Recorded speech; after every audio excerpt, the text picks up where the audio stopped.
We are very grateful to the University Center for Advanced Study, which generously funded the pre-service teacher collaboration integrating technology, culture, and human rights. This project ran from July 1st, 2015 until end of February 2017. Cross-cultural communication, societal inequities, human rights, and problems of increasing production in the context of our needs for environmental sustainability are pressing challenges facing the world.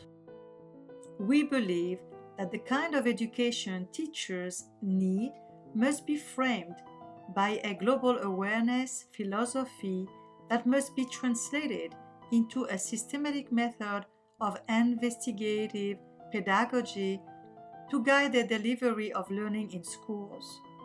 Or, as Bostad has noted, we do not want students to just give answers. We want them to find the right kind of questions. To achieve this goal, we developed a project that linked the pre-service teacher education programs at the University of Tromsø and the University of California, Berkeley, in collaboration with the Norwegian Center for Human Rights at the University of Oslo.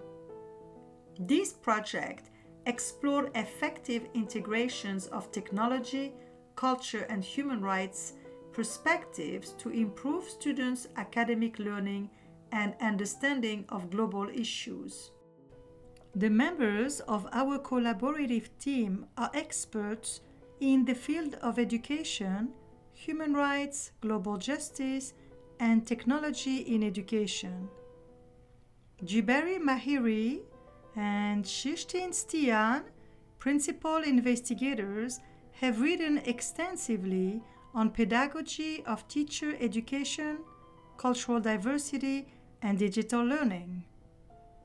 Inga Bostad and Zelia Babaci-Wilhite are experts in issues of global justice, human rights, and higher education. Lannette Jimerson and Elizabeth Ronningsbakk are experts in teacher professional development and technology-related learning. The workshop in Oslo gave us the opportunity to develop the project framework through planning the pre-service teacher activities as well as the participation in a series of virtual intellectual exchanges through WebEx. To help us understand the impact of this program on students' conceptualization at the intersection of human rights, technology, and pedagogy, we asked the participants to write thorough responses to various questions such as: are there ways that you have or plan to use technology to mediate student learning and understanding in your classrooms? Does diversity matter or not matter for increasing students' learning and understanding? What is the role of education in developing students' understanding of citizenship and society? Leading up to the mini-conference during the spring of 2016, all three collaborating institutions presented 6 small group projects that integrate technology, culture, and human rights perspectives in the pre-service teachers' designs of student learning experiences. Each of the small groups were composed of 2 pre-service teachers from Tromsø and 2 from Berkeley in collaborations to research and develop pedagogical approaches to achieving those integrative objectives. Development of competencies in using appropriate technologies was central to the collaborations between Tromsø and Berkeley pre-service teachers.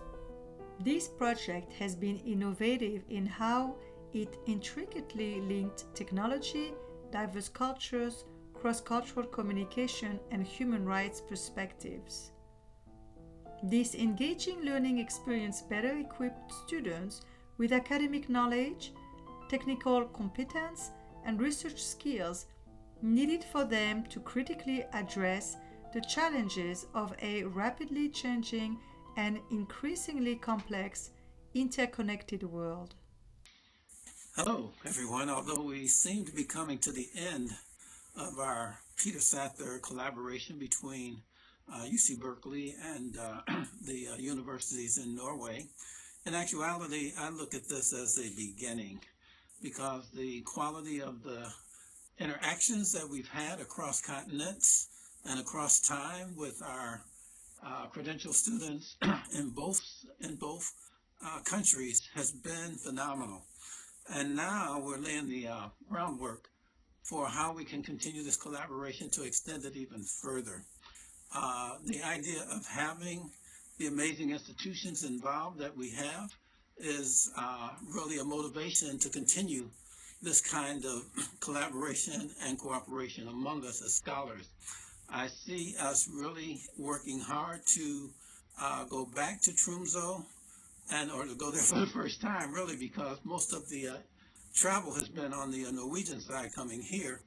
And for us to go to Tromsø and really settle down and work through some of the data that we've collected over this year and think about the kinds of publications that can come out that will instantiate the level of the benefits of collaboration, the benefits of shared leadership, and the benefits of looking at cross-cultural connections from the standpoint of social justice education.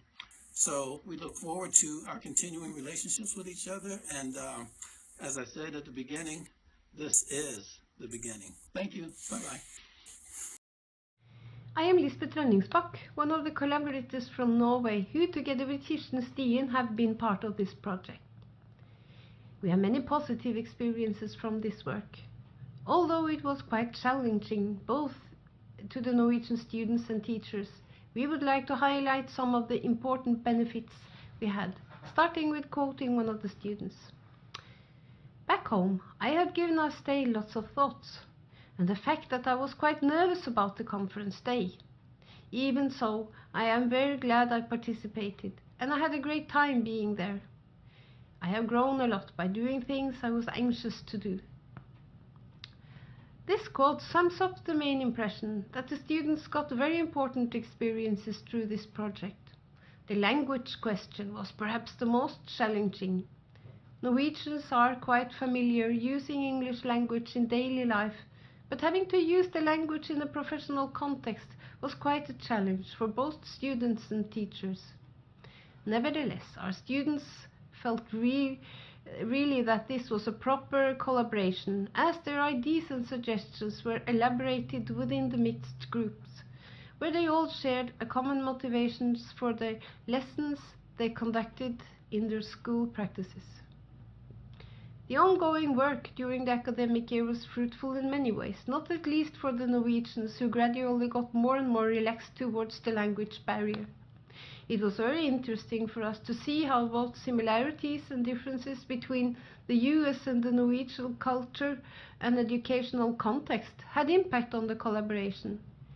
We all take some contextual conditions for given, and it is always important to be conscious of that. Despite the differences, we still share a basic and common understanding for what is important for teachers across the globe. We have now finalized our Peter Sather projects across cultures, across institutions, and across continents. But we still need to develop it further. We need to explore and investigate how we can establish a common platform of investigative pedagogy that can guide our teachers in the future. As I see it, a method of investigative pedagogy could be our basic common platform.